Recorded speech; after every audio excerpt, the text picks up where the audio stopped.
Okay, so continuing on with a few more little factoids about my favorite mineral, zinc.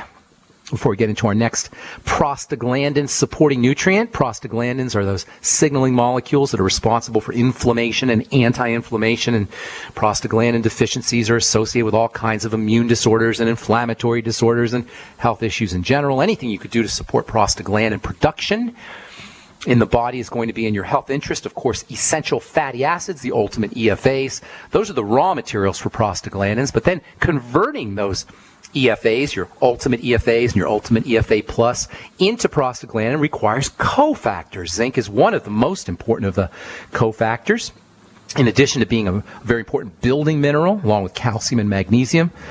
Although, unlike calcium and magnesium, zinc is considered a trace mineral.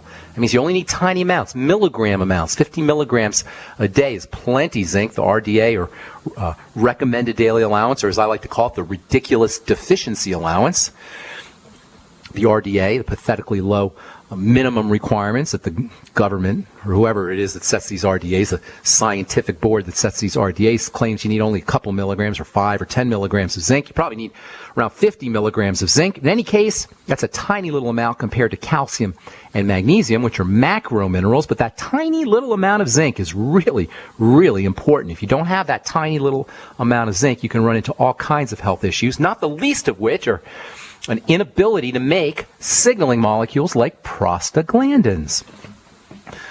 There's a key relationship between the skin and zinc, or skin healing for wounds or for burns, or anti-aging, wrinkle prevention and such, and your intake of zinc. I consider zinc to be the most important skin anti-aging and anti-sun damage mineral. And zinc deficiencies are very common. If you go into a dermatologist and he's telling you to stay out of the sun, or he's suggesting Botox or some kind of surgical procedure, or he wants to give you some kind of medicine or drug, and he doesn't tell you about zinc, he doesn't know much about nutrition. You might want to find yourself another dermatologist, or just take care of your own skincare needs. There's really no need for a dermatologist. All medicine is kind of silly in a way, unless you're talking about surgical procedures, but medicine for degenerative diseases, like chronic degenerative diseases, which is what we mostly go to medical professionals for, is, in my opinion, a waste of time and money. Certainly when it comes to dermatology, which is probably the silliest of all the classes or specialties of medicine. Dermatologists typically will only treat something after it's already occurred. By the time they treat your eczema or psoriasis or acne, the cow's already left the barn. The problem is before you get your rash or your breakout or your zit. In any case, if you're going to a dermatologist for a skin condition and you're not taking zinc, you'd be well advised to get yourself on 50 milligrams of zinc picolinate. I like zinc picolinate, and save your money and save your time, and don't even bother going to the dermatologist. My opinion. Just my opinion.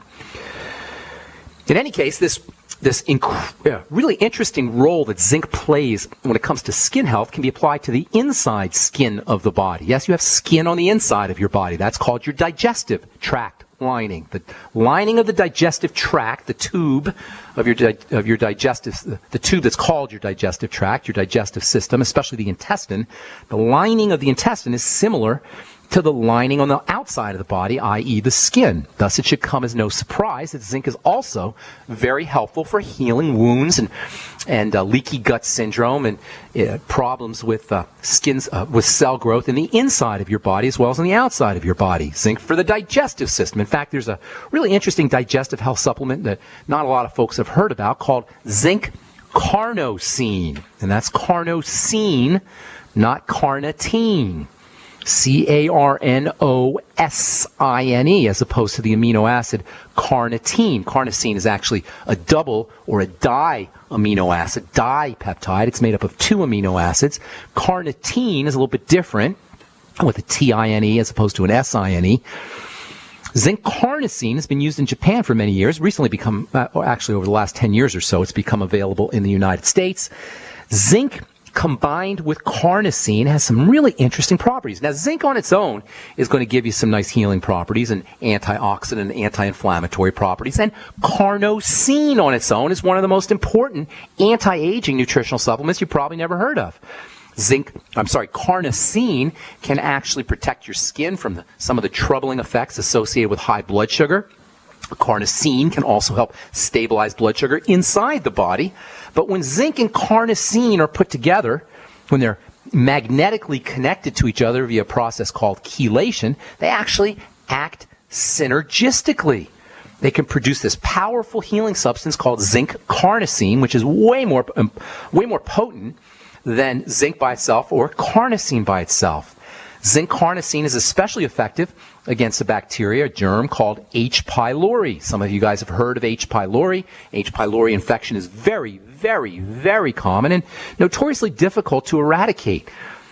H. pylori can help suppress stomach acid. H. pylori grows under conditions of low stomach acid, and on its own it can suppress stomach acid. Ulcers are considered to be caused by this germ, H. pylori. Rosacea may be associated with H. pylori infection, and guess what? It turns out that zinc carnosine can actually have benefits against this bacteria, H. pylori. Hang tight, we'll finish up when we come back from our break and take your phone calls as well. 855-660-4261 is our number. You're listening to The Bright Side on the Genesis Communication Network. We'll be back right after this. Okay, zinc carnosine, love the stuff. You don't hear a lot about zinc carnosine. It's been available in Japan for many years. It only became available here over the last 10 years or so. Zinc carnosine, not carnitine, has got really interesting anti-inflammatory properties. It's got interesting healing properties, especially for the digestive tract lining. Zinc carnosine is a combination of zinc and carnosine. It kills H. pylori, the bacteria that's associated with ulcers and associated with rosacea, as well as leaky gut syndrome. You'll get about 16 milligrams of zinc for every 75 milligram capsule of zinc carnosine. So you get a little bit of zinc. You won't get your 50 milligram a day dose that I recommend, but if you take two of them, take 75 milligrams twice a day, you'll get 32 milligrams of zinc, which is close. Zinc carnosine can reduce the inflammation that's associated with non-steroidal anti-inflammatory drugs. Aspirin, it can mitigate some of the side effects associated with Motrin and aspirin and Tylenol. It's anti-inflammatory, as I say. The anti-inflammatory benefits mean that it may help you with non-skin or non-digestive health issues, including diabetes, heart disease, and cancer. Of course, it definitely will help protect the digestive tract, kills H. pylori, anti-inflammatory. You can get zinc carnosine at a good health food store, vitamin store. You can get it on the internet as well. And a good starting dose is 75 milligrams a day or 75 milligrams twice a day. It's pretty much non-toxic. It is non-toxic, so you don't have to worry too much about the dose, but one or two 75 milligram capsules a day are a good place to be. There's also an important relationship between zinc and gluten. Zinc deficiency especially, and gluten intolerance. As it turns out, zinc is absorbed in the intestine, in a specific part of the intestine. The intestine wraps around. Most of you guys have seen this kind of stereotypical picture of the intestine, how it wraps around in kind of an S shape. And every little square inch of the intestine is important in terms of which particular nutrients are absorbed. So you'll find that B vitamins are absorbed in a particular part of the intestine, and magnesium is absorbed in another part, and vitamin D is absorbed in another part. Well, it turns out that the area of the intestine that is affected by gluten the most is also the area where zinc absorption takes place. So if you're gluten intolerant, the chances are pretty darn good that you're going to be deficient in zinc. Now remember, zinc deficiency is common. If you're not supplementing with zinc, even if you're healthy, the odds are pretty good you're going to be deficient in zinc because it's not in the soils, at least it's not in the soils as much as it should be. So even if you're healthy and you're not supplementing with zinc, the odds are pretty good you're going to be deficient in zinc. But if you're not healthy, if you got gluten intolerance, you got any kind of digestive health issue, and the vast majority of us are gluten intolerant, by the way, and you're still eating your grains and your bread and your cereals and other forms of gluten and indulging in the so-called standard American diet, indulging in the SAD or SAD, the odds are really, really good that you're going to be zinc deficient. And guess what? Zinc is important for building the intestinal lining, which means more breakdown in the intestinal lining, more leaky gut syndrome, and even less zinc absorption, and you end up with this downward spiral of damage of gluten damage in the intestine, causing zinc deficiency, causing more damage to the intestine, causing more zinc deficiency, causing more damage to the intestine. This is called a negative feedback loop, and it's very common in the world of nutrition. If you're not supplementing, folks, if you're not supplementing with zinc, and if you're gluten intolerant, and that's most of us, the odds are really good. In fact, it's almost a certainty that you're going to be deficient in zinc. And even if you are supplementing, but you're gluten intolerant and you're still eating your gluten-containing foods, you're very likely going to be experiencing a zinc deficiency. And then you're going to end up with rosacea, and you're going to go to the dermatologist, and he's going to go, oh, I think it's a I think it's a special mite that grows in the follicles of your skin, and we're going to give you this metronidazole, this antibiotic, because it'll kill the bacteria. Rosacea will go away. Yeah, this is why I diss dermatologists and medicine all the time. Nobody's going to think of looking at zinc deficiency. Nobody's going to think of looking at a broken down digestive tract lining. Nobody's going to think to look at gluten intolerance. Nobody's going to even make the connection between gluten intolerance and the skin, gluten intolerance and rosacea. But via this connection, this zinc connection, there is a very good chance that your breakdown, your leaky gut syndrome, or the breakdown of your intestinal lining following gluten intolerance is related to your skin problems, your rosacea problems, or any other zinc deficiency issues, including acne. You want to cause acne in a laboratory animal? Take the zinc out of the diet. You want to cause acne in a human being? Take the zinc out of the diet. And on top of everything else, because zinc is an important element of the insulin molecule, and the sugars in most gluten-containing foods, grains and pasta and cereal, require insulin/zinc for their processing. Not only are you going to be wreaking havoc on your digestive system and nervous system if you're indulging in gluten-containing foods, but now you're going to be dealing with blood sugar problems too. And these are all secondary to zinc deficiency. So if you're gluten intolerant or you have a history of celiac disease, I highly recommend that you do the zinc taste test, where you get a little zinc heptahydrate, put some in your mouth, and see what it tastes like. If it tastes bitter, you're good. If it doesn't taste like anything, get yourself on 50 milligrams of zinc picolinate a day. Get yourself on 50 milligrams of zinc picolinate a day anyway. It's only $3 or $5 for a 60-day supply. $5 for a 60-day supply. This is craziness. And always make sure you're taking copper with your zinc. 50 milligrams of zinc, 2 to 4 milligrams of copper. They work together. If you got PMS or other female health issues, you're going to want to know about zinc too. We'll tell you about that when we come back from our break. I'm Pharmacist Ben. You're listening to The Bright Side on the Genesis Communication Network. We'll be back right after this. Just finishing up here with zinc. Tomorrow we'll talk a little bit more about another very important nutrient, important for command molecules, these prostaglandins that are associated with inflammatory health issues, autoimmune health issues, immune diseases of all kinds. Pretty much all health issues have some kind of prostaglandin connection. Tomorrow we'll tell you about another nutrient that can help you build prostaglandins in addition to zinc. Zinc is important for turning the ultimate EFAs and essential fatty acids into prostaglandins, and zinc is just an amazingly important multifunctional mineral. Over 200, maybe even close to 300 different chemical reactions in the body depend on zinc, including sugar control and prostaglandin manufacturing and the immune system and building skin and building the digestive tract lining, helping you make stomach acid. If you have female health issues, dysmenorrhea or so-called PMS or endometriosis, next to magnesium and perhaps maybe selenium, there's no mineral more important than zinc for the health of the female reproductive system. There's a couple of reasons for this. And I think we'll talk about that tomorrow. I've got a bunch of folks on the line I want to get to. We'll finish up talking about zinc, and then we'll talk some more about signaling molecules, and we'll talk about this really important and very interesting vitamin that's associated with prostaglandin production. And by the way, this is a vitamin that's very important for you guys who are worried about viral infections. And make no mistake about it, you're going to start to hear lots of stuff about the flu vaccine and why you need the flu vaccine and how everybody should have the flu vaccine and how Walgreens and CVS love you because they want you to have the flu vaccine. I don't want you to have the flu vaccine. I don't recommend anybody has the flu vaccine. But I do recommend that you use this vitamin that we'll talk about tomorrow, this very important antiviral vitamin, in addition to zinc, which is very important for helping build the immune system and protect you from viruses, shingles virus, Ebola virus, HIV virus, flu virus, etc. We'll do all that tomorrow as we continue talking about prostaglandins and nutritional supplementation on the bright side. Our number today is 855-660-4261.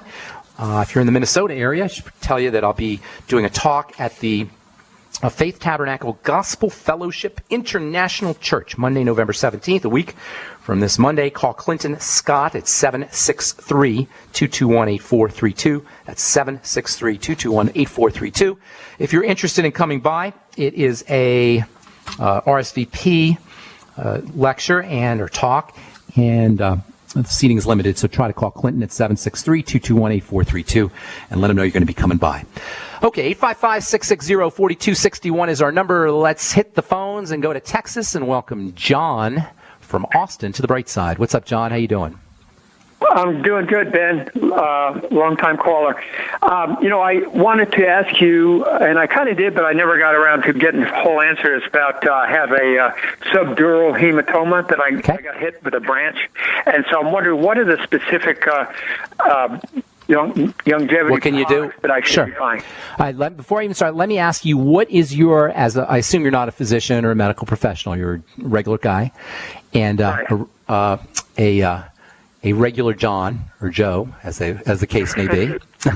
What do you think? How would you describe a subdural hematoma to you as a layperson? What would you say it was? Well, I see. And I'm not. This isn't a quiz. This isn't a quiz. I just want to know what you think. Like, how would you interpret it or tell somebody what it was? Well, I got hit by a branch, and while I was trimming trees, and hit me in the temple, and I saw a scab picture from an MRI, and it was really reduced by then to about a quarter. No. You're dancing around here, my friend. Just tell me. I'm not quizzing you. I don't mean to quiz you. I'm just curious to know if you talked to a 3-year-old and you said, "I have a subdural hematoma," and the 3-year-old said, "What's that, Daddy?" or "What's that, John?" What would you tell him it was? I got banged in the head. Okay, well, that's what happened to you, but what's a subdural hematoma? And I'm not quizzing you. I just want to know what... It's a wound. It's a wound inside the head. Good. Not, that's good. That's good enough right there. Open. That's good enough right there. It's a wound inside the head. That's exactly what it is. So I'm just wondering what you thought it was. So basically you have a wound. So what you're talking about is how do we heal a wound? The fact that it's inside your head doesn't really matter. It matters that it's a wound. Follow? Right, so we do all our wound healing strategies, the same exact thing that you would do if you had a wound on your skin, or if you had a wound in your digestive tract. So number one, we got to start building up tissue. We got to start healing the tissue. Most important wound healing nutrients are going to be vitamin C, number one, probably the most important of all the micronutrients involved in wound healing. So you want to be doing high doses of vitamin C. That's your Beyond Tangy Tangerine. I'd be doing a double dose of that and sipping on it all day long. And you may also want to take a little extra vitamin C to the tune of maybe 2,000 or 3,000 milligrams a day. Keep in mind, vitamin C is non-toxic, and aside from some bloating or some digestive discomfort, you can pretty much take as much as you want. The more you take, the better, but you don't want to have diarrhea or bloating. So find out where we call bowel tolerance, where you start to feel uncomfortable, digestive tract wise, and then back off. I understand. Okay, good. I understand. Okay, good. The second thing, the second important nutrient for healing is going to be zinc, which we've been talking about for the last couple of days. You want to absolutely get yourself on 50 milligrams of zinc right away. Then you want to make sure you're taking 50, and then zinc picolinate. Then you want to make sure that you're using nutrients that support vitamin C absorption and utilization. And we're going to talk about this a little bit tomorrow, and that's going to be veggies and veggie juices and to a certain extent fruits, but the problem with fruits these days is they're so sweet. So if you stick to veggies, you're going to get these accessory nutrients. They're called flavonoids or bioflavonoids that help you utilize and help your body absorb the vitamin C. So with your vitamin C, make sure you're eating enough veggies. Then you're going to want to make sure that you're using protein, which is your prime building nutrient. Building macronutrient, that is. I like the Slender FX or a whey protein. Eggs are a good source of protein, of course. Organ meats if you're not a vegetarian, or fish if you're not a vegetarian. You can also use amino acids that help with the rebuilding process. One in particular that's important is called arginine. I'm sure you heard of that. Arginine. You want to take maybe anywhere from 100 to 500, even up to 1,000 milligrams a day. You can even take more than that, but at least 500 or so milligrams a day of arginine, 100 to 500. Vitamin E is very important for keeping the inflammation down inside the hematoma or inside your head. Maybe 400 international units of vitamin E a day, and I recommend the mixed tocopherols. And then the glucogel caps, which we don't often talk about as a healing supplement. We often talk about that for arthritis, but we don't talk about it for healing blood vessels. But it turns out that the collagen in blood vessels is similar to the collagen in your cartilage, and the same way that your glucogel caps will build collagen in the cartilage, they'll also build collagen in blood vessels, help strengthening the blood vessels to help accelerate healing. Vitamin K can have the same kind of results, so in addition to the glucogel caps. And by the way, when you take your glucogel caps, take vitamin C with the glucogel caps. They work hand in hand. Also, vitamin K can be helpful, around 5,000 micrograms, or at least 1,000 micrograms, but you can go up to 5,000 or so micrograms of vitamin K2. And then you want to make sure you're on the Healthy Start Pack. If you want one last supplement, I would use the Ultimate Enzymes, which have a blood thinning effect. and they may help break up clots if you're starting to form some clots inside your head, outside the blood vessels. So using a little bit of ultimate enzymes with meals as well as on an empty stomach. Of course, if you have any digestive issues or blood sugar issues, you want to correct those as well. So lots of good ideas there for you, my friend. Hope that helps. One quick question. Sure. I was told not to eat vitamin E because it thins the blood. Because it would thin the blood too much. And well, the opposite of what you're saying. Yeah, it is a little the opposite. Great luck with it. Here's the logic to that. They want to thin. They're talking about not thinning the blood to keep the blood from leaking out of the wound. But the problem is the blood's going to clot outside the wound. So thinning the blood will help thin the clot. Hang tight. I'll explain what I mean here when we come back from our break. I'm Pharmacist Ben. You're listening to The Bright Side on the Genesis Communication Network. We'll be back after this. All right, we're back on The Bright Side talking to John and Austin. John, you there, my friend? Yeah, I sure am. Thank you. So here's the deal, because you raised a very interesting point. I was telling you about strategies for helping break up clots, and you were telling me how you were recommended not to use vitamin E and omega-3s because they're going to thin the blood a little bit. Well, here's the deal. The digestive enzymes are going to break up the clots, and a hematoma is actually a clot. And that's really what causes the problem. The blood clots up and it causes pressure inside the head. And what we're trying to do is break that clot up, and that's what the digestive enzymes will do for you. The reason your doctors are telling you not to use omega-3s or vitamin E is because they're afraid of causing more blood to leak out of the damaged vessel. But what we're telling you to do is to help break up the clot that's already formed, which is what your hematoma actually is. So it's a little bit different. I'm addressing on this by the advice I just gave you. I'm addressing the hematoma, not the bleeding. You follow me? Want to break up that clot. Now, I'm also giving you some strategies for building up the blood vessels so you stop the bleeding. That's not to say that you don't want to use your omega-3s, okay? Anybody who tells you not to use omega-3s because it might thin the blood a little bit is a bonehead. Omega-3s are essential. That's like telling you not to breathe air because it may accelerate your demise. Oh, yeah, well, yeah, we know that people who breathe die, but that doesn't mean you don't breathe air. You follow me? Omega-3s are essential. essential. Tell that to your doctor. Remind him that essential means you got to have it or you don't live. And that's what an omega-3 fatty acid is. Now, you could say, well, I'm going to get my omega-3s from food. Good luck. That doesn't happen. So I don't think you should be laying off omega-3s. You want to use your ultimate EFAs, all of your essential nutrients. There's never a time for not using essential nutrients. I know the boneheaded medical professionals will say, don't take your omega-3s because it may do this, or don't take vitamin E because it may do that. On one hand, they tell you nutrients don't do anything, and on the other hand, they tell you they're so strong that you got to stop taking them if you're having surgery. That's a whole nother story. But the fact of the matter is... How this relates to seizures? Because originally I got a seizure there at the hospital because you got pressure in your head.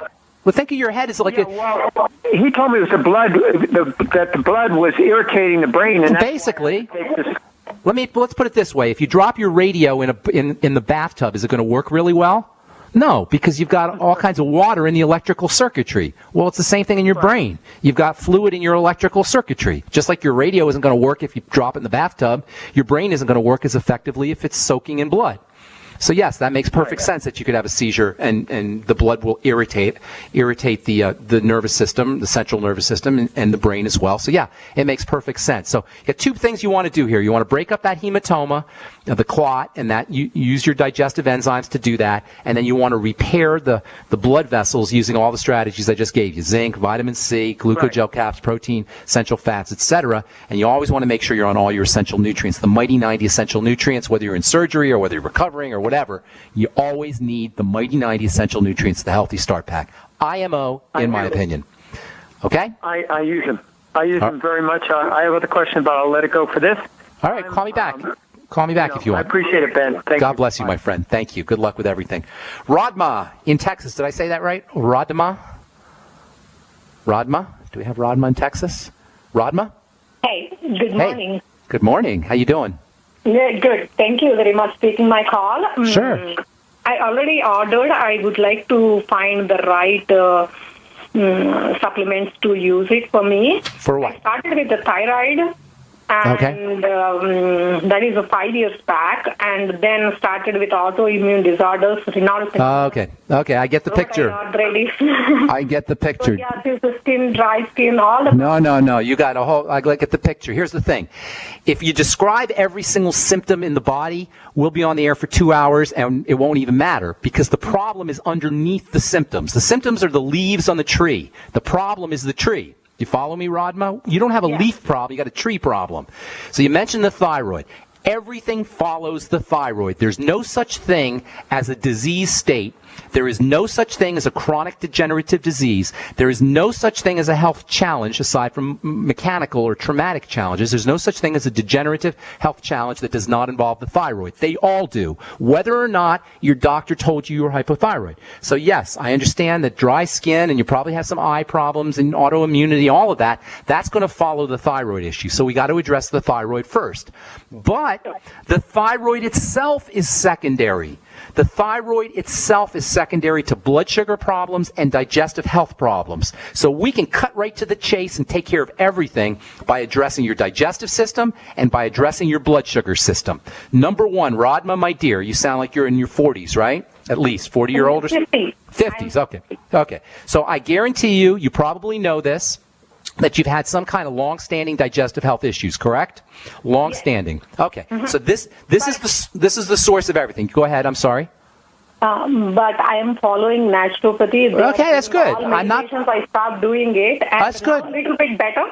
That's good. Okay, I'm not saying that you're a bad person here. I'm just telling you where we got to work. It sounds like you're already working on your digestive system, but you're not completely working on it. Otherwise, your symptoms would be getting better, not worse. So we got to figure out what foods you're having a problem with and eliminate those foods. And you probably heard me say this a million times, but I'll say it 1,000,001. Get yourself a little notebook and write down everything you eat, and then next to where you write down what you eat, how you feel in terms of your bowel movements or gas or bloating or discomfort or heartburn or anything like that, and then eliminate foods that cause any digestive problems. Then you want to make sure you're using your Biolumin Nightly Essence, 3 capsules in the morning, 3 capsules at night. Everybody needs them, but especially if you have a digestive health issue, and especially if you have a thyroid issue. By the way, bacteria in the gut activate thyroid hormone. So even just by that reason, for that reason alone, your Biolumin Nightly Essence is important just to help you activate your thyroid hormone, but they'll also help you digest your food. Now, once our digestive system starts to break down, and as we said so many times in this program, it happens very early in life. Once the digestive system starts to break down, we go into blood sugar issues. And blood sugar issues are intimately connected to thyroid problems, so we got to stabilize the blood sugar as well. So in addition to your Biolumin Nightly Essence, in addition to eliminating problem foods, and in addition to the Z-Radical, which you probably should be using also for the digestive system, we need to start stabilizing your blood sugar. Anytime you feel like eating a food or drinking a beverage that's going to mess up your blood sugar, bread, pasta, cereal, fruits, fruit juice, desserts, soda, all those kinds of foods, see if you can wean yourself into more protein. Have a hard-boiled egg. Have some scrambled eggs. Have some fish. Have some sardines. Have some herring. These are all wonderful sources of protein. Organ meats in general, if you're a meat eater. Try and stay away from the beans, though, because those have, in addition to having protein, those also have sugars, too, and they may throw off the digestive system. And then, in addition to weaning yourself off of these insulin or sugar-spiking foods, use your sweeties, that's the chromium and vanadium, and sip on the Beyond Tangy Tangerine, which has the B vitamins, which will help you break down and process and metabolize sugars. Sipping on the Beyond Tangy Tangerine all day long is always a good idea, and of course, the Healthy Start Pack is also a good idea. The last thing you want to do is you want to address the adrenal glands. And by the way, I did a really neat video on adrenal acne. If you're interested in checking that out, send me an email, ben@ksco.com, and I'll put you on the email list. But addressing the adrenal glands is also important for the thyroid because of what I call the adrenal thyroid axis, which is the link between the adrenal glands and the thyroid. When we're running on adrenal energy, which happens as we get older or when we're under stress, the thyroid will tend to slow down. So working on your adrenal glands by using 50 milligrams of zinc a day, making sure you're taking a couple thousand milligrams of vitamin C a day, you'll get that in the Beyond Tangy Tangerine, and then making sure you're using your deep breathing techniques. That can also help with the adrenal glands. And then also, you may want to consider injectable vitamin B12, which can also be very important for adrenal health, intramuscular vitamin B12, and something called liquid adrenal extract can also be helpful for the adrenal glands. Last but most certainly not least, there's a major link, as you mentioned in your when you told me about your problem, between autoimmunity and hypothyroidism. Much thyroid issues, or many thyroid issues, are associated with something called Hashimoto's thyroid, which is an autoimmune disease, and that, of course, means patching up the digestive tract using the Z radical, maybe perhaps using some glutamine powder, and eliminating problem foods is also going to be important to help reduce that autoimmunity of the thyroid, which very likely is something that you're dealing with. You already mentioned that you have an autoimmune issue, but in addition to that, most hypothyroid issues have an autoimmune Hashimoto's thyroid link. So you got lots and lots of stuff you could do. If you want to throw a couple more things in there, 20,000 international units of vitamin A can be very helpful for the thyroid, be very helpful for everything. Selenium is also helpful for making thyroid hormone. That's your ultimate selenium. MSM sulfur can be helpful for the thyroid. And of course, iodine is also very important for the thyroid. Thanks so much for your call, Rhadma. Sorry if we left you on hold. If you call back tomorrow and tell our call screener that we left you on hold, we'll get you first up. If you're in the Minnesota area, love to see you at my health seminar November 17th, 5:30 p.m., 2025 4th Street North at the Faith Tabernacle Gospel Fellowship International Church. Call Clinton Scott, 763-221-8432. I'm Pharmacist Ben. You've been listening to The Bright Side. Have yourselves a spectacular, wonderful day. We'll talk to y'all later, folks. Bye for now.